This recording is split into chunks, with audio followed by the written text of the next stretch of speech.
Olá, começa agora o programa Trabalhador em Foco. Esse programa que é uma realização do Movimento Sindical de Petrópolis, através da união de diversos sindicatos que fazem com que eu tenha a oportunidade de levar para você de casa informações precisas e relevantes sobre o dia a dia de todos nós trabalhadores. No programa de hoje eu tenho o prazer de conversar com Murilo Batista, advogado.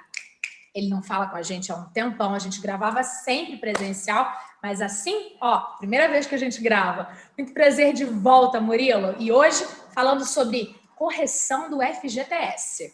Muito bom tê-lo aqui. Boa noite, Carla. Boa noite, ouvintes e assistentes do programa. É um prazer para mim muito grande retornar, ainda que de forma remota, né? E tratar de um tema que tem trazido muita informação, muita notícia sobre isso. Obrigado pelo convite. Estou muito feliz de você estar aqui, adoro falar com você. Pena que a gente não está junto para tomar um café antes ou depois da gravação. Mas vamos lá. Afinal de contas, doutor Murilo, o que é o FGTS? Explica para quem não conhece a sigla. Bom, o FGTS, a sigla significa Fundo de Garantia por Tempo de Serviço, né? Isso foi uma modalidade de depósito feito em favor do trabalhador, criado com a Constituição de 1988, com o objetivo de regulamentar a forma de rescisão contratual, né? Possibilitando ao empregador aplicar a dispensa sem justa causa ou a rescisão imotivada, e o trabalhador ter uma garantia ou uma reserva para enfrentar o período de desemprego através desse fundo de garantia.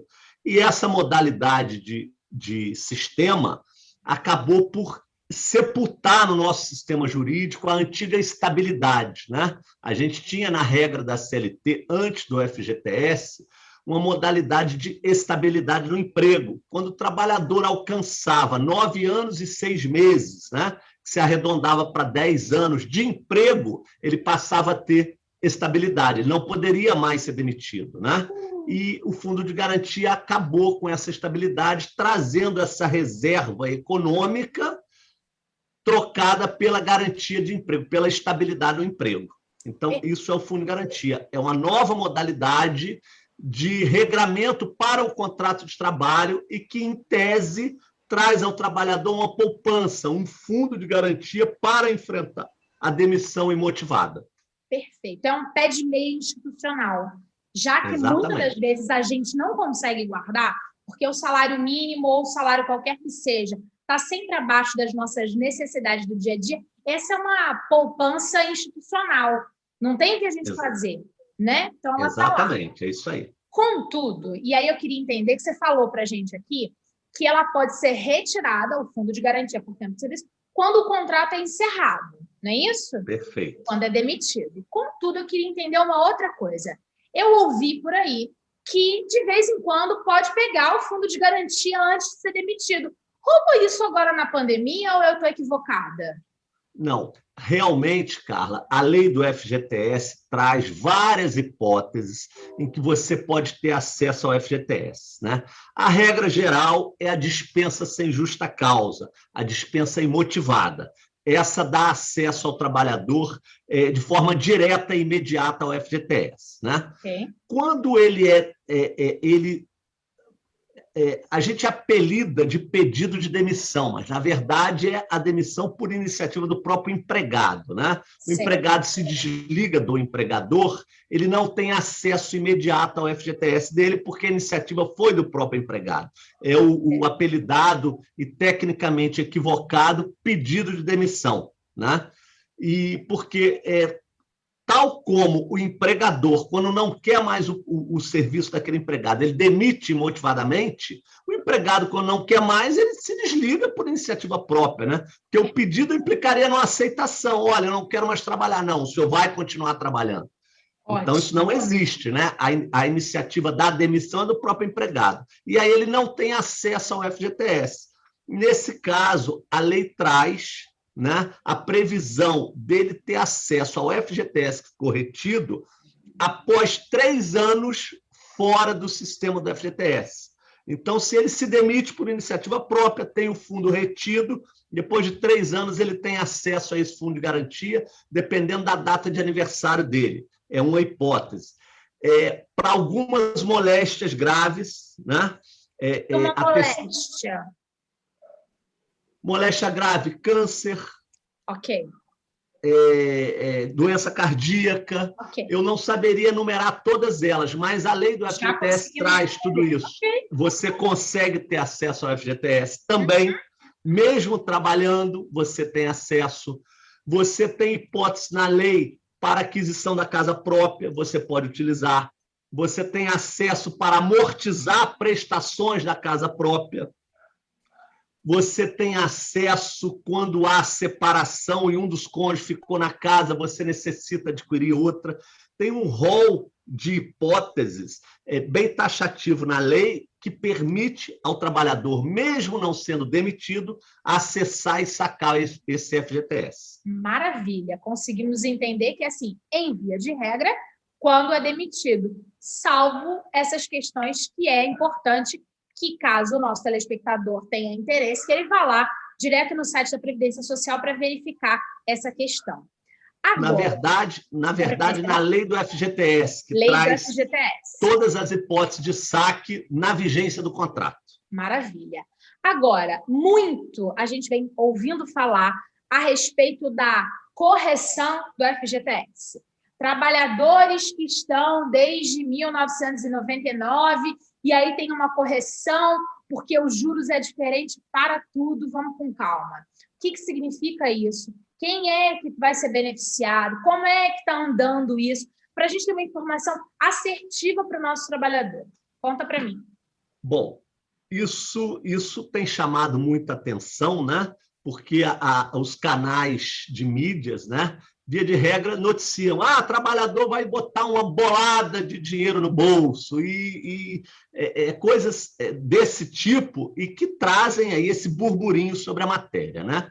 Em verdade, o que significa isso, Carla? O Fundo de Garantia por Tempo de Serviço tem legalmente como forma de correção monetária a variação da TR. Por lei, o saldo que é taxa referencial. É o mesmo índice que corrige a caderneta de poupança. Perfeito. Tá? Então, por lei, o saldo que a gente acumula enquanto está com o contrato em vigor é corrigido por esse índice. Tá? E esse índice, nesse período de 93, 99 a 2013, ele foi negativo, muitas vezes. Ele foi menor do que a inflação.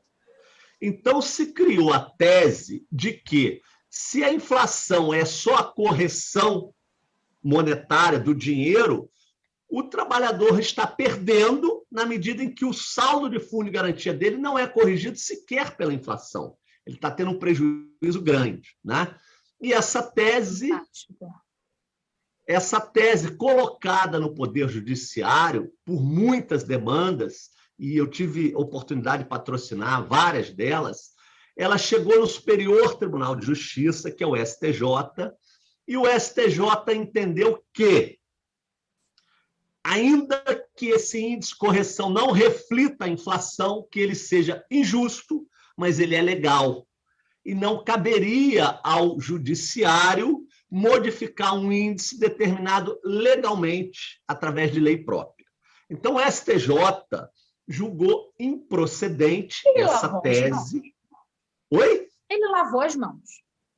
Julgou improcedente, e muitos trabalhadores que tiveram o ajuizamento dessa ação tiveram ganhos, perderam a causa.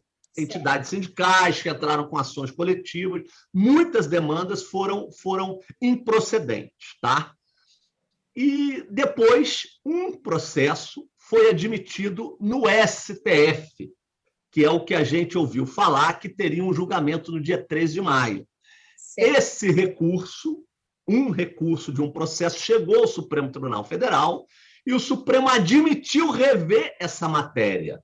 E aí, quando o Supremo admitiu rever, esse julgamento do Supremo, que admitiu apenas rever a matéria, causou todo esse reboliço. Por quê? Porque as pessoas começaram a entrar com novas ações, começaram a ter uma expectativa positiva pelo julgamento do Supremo Tribunal Federal.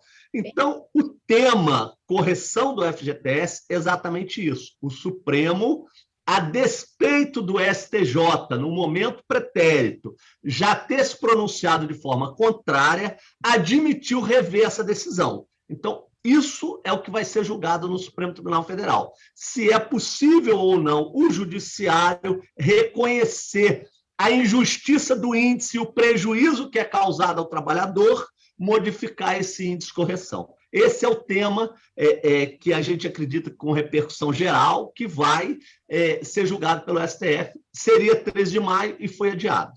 E foi adiado e já tem data marcada? Não, não tem data marcada ainda. Esse adiamento, eu diria que ele não foi benéfico para a gente, para o trabalhador, né? Porque a gente vem constatando sistematicamente, isso é uma opinião deste advogado, né? De que o Supremo vinha numa linha de atuação contrária a esse governo que está aí, que eu prefiro até não nominar, né? O atual eu prefiro governo não federal. nominar, mas o Supremo vinha demonstrando julgamentos contrariando esse governo absurdo que está aí. E esse adiamento ele pode provocar a reinclusão do feito em pauta num outro momento, né? Que a gente espera que não mude politicamente a postura do Supremo, o alinhamento de decisões contrárias a tudo de absurdo que esse governo faz. Então, arrefeceu um pouco a expectativa, mas eu acho que ela continua positiva. Certo. Quando você fala do índice de correção, e que eu entendi perfeitamente o que significa, queria que a gente tentasse tornar isso um pouquinho mais palatável para o nosso telespectador. Para ele entender assim, se a gente fosse falar de um dinheiro específico lá com juros negativos. Então, a pessoa tinha R$1.000 lá, guardadinho. E aí, virou um ano, quanto que teve de juros? A inflação era negativa. Então, ele continuou com 1.000, é isso? O que acontece? A gente tem um comparativo, tá, entre a taxa da TR e o INPC nesse período. Tá? TR e INPC. Explica as duas coisas para a gente conseguir entender muito bem. A TR é o índice que corrige o saldo do FGTS, né? E o INPC é o índice que revela a inflação do período. Ótimo. Tá? Que é o que a gente pede como mínimo a ser utilizado no saldo da conta do FGTS. Quer dizer, no mínimo, a inflação, recompor o poder aquisitivo do saldo. É o que a gente faz no dissídio. Quando a gente fala de dissídio coletivo dos trabalhadores, e que a gente vai pedir, a gente fala muito disso aqui no programa Trabalhador em Foco. A gente fala assim, olha, o sindicato dos bancários pediu X%, que é a inflação, e aí é INPI, esse não é? INPC, isso aí. Aí mais um ganho real. Mais um ganho real. E aí, sempre quando eu explico isso para o nosso telespectador, eu digo assim, olha, com esse índice aqui, que é o INPC, era para você, em via de regra, continuar comprando o mesmo arroz, o mesmo feijão e pagando as mesmas contas. Com esse ganho real aqui, que o Sindicato dos Bancários, por exemplo, que você representa como advogado, com esse ganho real que o Sindicato dos Bancários está pedindo, ele quer o quê? Que você continue pagando seu arroz, seu feijão e suas contas e consiga pagar 2 sacos de pipoca a mais no cinema. É isso. Exatamente. É isso aí. É isso aí. Então, a gente pode entender assim, doutor, vê se eu estou indo certo, para uma cabeça de alguém que não é advogado, mas que está assistindo a gente do outro lado e fala assim, preciso entender essa correção da FGTS de qualquer jeito. Então, assim, a gente já sabe que o dinheiro, os juros lá, a taxa da correção da poupança é muito abaixo da vida. Muito menos ainda do INPC, porque o INPC diz a inflação, mas o preço do arroz e do feijão não está casando muito bem com a inflação, certo? Isso aí. Segundo passo, se a gente ficar só com a taxa do TR, que é daquela poupança que a gente tem por conta própria, está muito longe do que foi a inflação e do INPC.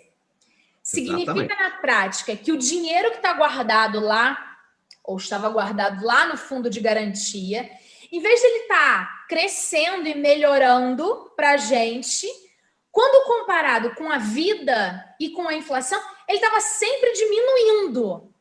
Exatamente, exatamente. E esse comparativo feito do período, ele traz uma perda somada de 29,79%. Se colocar um sobre o outro, dá uns 50%. Entendeu? No comparativo TR-NPC, a gente tem somado um mês, cada mês que houve o prejuízo, 29,79%, quase 30%. Se a gente aplicar o primeiro índice, corrigir o segundo, quer dizer, aí vai somando um sobre o outro, deve chegar a 50% aproximadamente. Tá? Então, se você tinha no período R$2.000, esse ganho de causa significa que você terá recomposto mais R$1.000, você teria R$3.000. Então, por isso que as pessoas estão desesperadas. São valores significativos. E o governo, através do Ministério da Economia, começou a fazer injunções junto ao STF, dizendo que isso representa 291 bilhões de reais de conta a ser paga aos trabalhadores. Então, quer dizer, é essa pressão econômica junto ao STF para influenciar no julgamento. É exatamente isso. 200 e quanto? 91. É o número do Ministério da Economia. 291 bilhões. A favor dos trabalhadores. O governo teria que aportar nas contas de FGTS esse montante. Para o telespectador que está assistindo a gente em casa e que ainda é a favor do governo atual, o que a gente tem que respeitar, porque todo mundo tem o direito de ter opinião, só para lembrar, para a Copa América vir para cá, a gente tem que pagar R$500 milhão. É isso? Não é isso? É isso. Significa que a gente deve ter dinheiro para poder pagar um monte de coisa. Significa que o problema é pagar o trabalhador, né? Exatamente. Tá. E aí, entendendo essa coisa toda, esse dinheiro desse trabalhador, quem já recebeu, quem já tirou esse fundo de garantia, né? Quem já tirou o dinheiro do FGTS, lá desde o momento que tem que ter a correção, desde 1999, ele também pode vir a ter direito à recomposição? Mesmo que ele tenha sacado, se ele teve contrato de trabalho vigente naquele período, ele pode ter o direito à recomposição. Ele pode ter sacado porque foi demitido, ele pode ter sacado porque abateu o financiamento imobiliário, ele pode ter sacado porque por uma das doenças que a lei prevê, pode ter sacado para comprar casa própria, mas se ele teve saldo nesse período e o STF der ganho de causa, ele vai ter a recomposição. Qual é o lastro exato? A gente está falando de 1999, que é o começo. Até 2013. Até 2013. Gente, exatamente. Até eu tenho dinheiro. Eu tenho dinheiro da Vozes, onde eu trabalhei. Eu tenho dinheiro da faculdade, onde eu dei aula. Já estou fazendo conta na minha cabeça. Exatamente. Certo. E aí, nesse momento, quem está assistindo a gente, e assim como eu, acabou de pensar, peraí, quando eu trabalhei, estou falando de Carla, quando eu trabalhei na Vozes, quanto que eu tirei do FGTS? Eu tirei R$3.000, então é 1.500. Quando eu trabalhei na faculdade foi quanto? 6.000, é 3.000. Então, 6 mais 3, R$4.500. Ó, tô fazendo as contas embaixo, assim, de uma memória que eu nem lembrava direito mais, mas estou fazendo a conta aqui. Se eu, cidadã, todos os nossos telespectadores que estão assistindo a gente estão começando a entender isso de forma palatável. Primeira coisa, precisa esperar a resposta do tribunal. Agora, que a gente ainda não tem data. É isso? Exatamente. Não adianta fazer nada agora.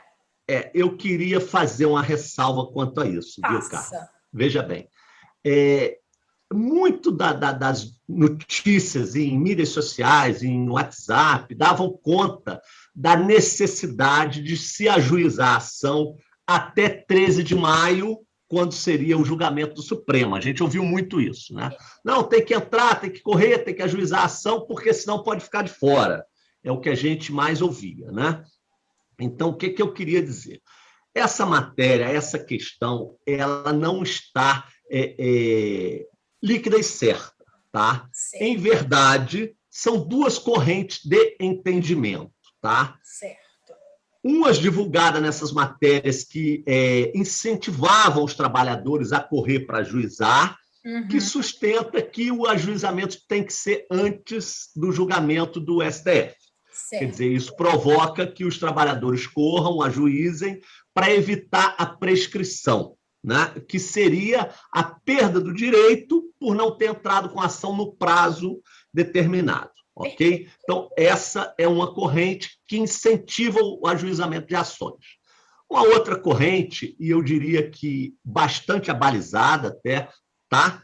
Porque de um grande escritório de Brasília que atua junto ao STF com frequência, um colega de nome Eimar Loguércio, que é professor da UNB, é um advogado atuante nos tribunais superiores, com gabarito a toda prova, né? É um escritório que a gente tem o prazer e a honra de ter como parceiro em Brasília para acompanhar os nossos processos. Eles têm um posicionamento de que não precisa ajuizar a ação, que, na verdade, esse prazo de prescrição ele vai existir a partir do momento que o Supremo Tribunal Federal reconheceu o direito. Perfeito. Isso seria o que a gente chama tecnicamente de princípio da acionata, princípio do nascimento da ação, do nascimento do direito. Ele vai nascer quando o Supremo reconhecer. Hoje, nós não temos nada. Sim. Então, não pode se sustentar que a prescrição está correndo, teria que ajuizar a ação correndo ou não, entendeu? Então, esse posicionamento abalizado sustenta que o STF julgou, o STF reconheceu o direito, ali nasce o direito de ação, o direito de ajuizar a ação. Então, é uma posição consistente, uma posição abalizada tecnicamente, né? E para referendar essa opinião desse grande escritório, a gente teve aí divulgado uma nota técnica da Defensoria Pública da União na mesma direção, sustentando que os trabalhadores não teriam que correr, não teriam que agilizar nada, porque, no entendimento da Defensoria Pública da União, se o STF der ganho de causa, vai estender o direito para todos os trabalhadores, independente de terem ajuizado ou não a ação. Ótimo. Então, são posições balizadas contra outras que também são balizadas tecnicamente, mas que são antagônicas. Uma que deve entrar rápido, a outra que pode aguardar e que se estende a todo mundo. Agora, ainda que as duas posições sejam coerentes e balizadas juridicamente, em verdade, só o STF vai dizer qual corrente tem razão, entendeu? Certo. Então, eu costumo esclarecer isso nas colocações que faço sobre esse tema, para que as pessoas tenham informação e, com base na informação, tomem a decisão. Né? Não é porque um advogado não entra com ação, o outro não, pode aguardar. As pessoas têm informação e aí tomam a decisão própria, ou ajuiza ou espera para ver. Porque o ajuizamento de uma ação, via de regra, pode ter algum custo que os escritórios precisam cobrar naturalmente, é legítimo, né? Sim. Porque tem o trabalho intelectual, o material que é gasto, enfim, é um trabalho que está sendo desenvolvido e é natural que se cobre, e tem o posicionamento daquele, não, olha, espera para ver o que dá, porque se der, vai estender para todo mundo. Então, as pessoas devem pesar essas duas posições para tomar a decisão. Era exatamente isso que eu ia te perguntar. O que a gente devia fazer? Então, o detalhe é entender a questão e avaliar qual é a melhor posição a tomar nesse caso. Uma grande alternativa é entrar em contato com os sindicatos, porque os sindicatos estão estudando essa pauta para poder, de alguma forma, ajudar o trabalhador. Eu acho que a representação jurídica do sindicato é sempre abalizada para orientar o trabalhador. nessas entidades que você mencionou que a gente representa, nós fizemos o seguinte, Carla, como a gente não tinha estrutura física e tempo para ajuizar a ação para todo mundo, se todos procurassem, usando uma prerrogativa constitucional de defesa dos direitos e interesses da categoria que representa, nós fizemos uma medida que se chama protesto interruptivo de prescrição. Nós fomos ao judiciário dizer o seguinte, olha, todos esses trabalhadores que nós representamos são beneficiados para o caso do STF dar ganho de causa, e nós estamos aqui protestando, dizendo que, se der ganho de causa, nós nos manifestamos formalmente que também somos interessados, então, para a gente não corre prescrição. Perfeito. Então, a gente cercou, né, dos dois lados. Fantástico. Exatamente. Para que a gente possa, essas pessoas possam individualmente, se necessário, ajuizar, não enfrentar o tema da prescrição. Olha, a minha entidade que me representa ressalvou o meu direito e eu vim aqui buscar o meu direito agora. Exatamente o que a gente fez. Adorável. A gente está chegando no final do programa, na verdade, nosso tempo já acabou, e aí o que a gente consegue entender agora é que falta o Superior Tribunal Supremo Tribunal Federal. Supremo decidir. E aí, o que você, o que nós todos podemos fazer diante disso? Existe algum tipo de pressão que a gente pode fazer social para que essa matéria seja decidida, ou a gente tem que sentar e esperar e não tem jeito? Olha, as entidades sindicais, através dos escritórios que representam em Brasília, todas elas têm feito esse trabalho político-jurídico, né? Perfeito. De levar memorial. Esse escritório que eu mencionei trabalha arduamente no Supremo, defendendo o interesse dos trabalhadores. Outros escritórios também fazem isso. Então, do ponto de vista jurídico, isso está sendo feito, né? As entidades sindicais vivem um momento assim muito conturbado, muito delicado. O trabalhador, de uma forma geral, com suspensão de contrato, com redução de valor do salário, com benefício do governo. Então, as entidades sindicais vivem um momento conturbado, perderam receita com a reforma trabalhista de 2017. Então, os dirigentes sindicais têm feito, literalmente, das tripas coração para conseguir representar da melhor maneira possível os trabalhadores. E isso eu atesto, porque participo no dia a dia, tem feito com muita honradez, com muito brilhantismo, dentro da dificuldade que a situação impõe a eles, né? Sim. Mas eu acho que é o caminho legítimo, é o caminho mais recomendável que os trabalhadores procurem as suas representações sindicais. Perfeito. Murilo, muitíssimo agradecida. É sempre um imenso prazer tê-lo aqui. Por favor, não fuja de mim, porque eu amo, de verdade, gravar o programa Trabalhador em Foco com você. É um imenso prazer de verdade, pessoal e profissional. A recíproca é verdadeira. Muito obrigado, viu, pela oportunidade. Obrigada. E você, obrigada por ter ficado com a gente. Espero de verdade que a gente tenha conseguido sanar todas as suas dúvidas a respeito dessa questão. E agora vamos torcer para que o Supremo decida logo. Põe aí. Vai lá, Supremo. Decide o FGTS. Vamos fazer uma campanha de hashtag. Isso a gente também pode. Um beijo grande e até o próximo programa. Tchau, tchau. Até a próxima. Até logo.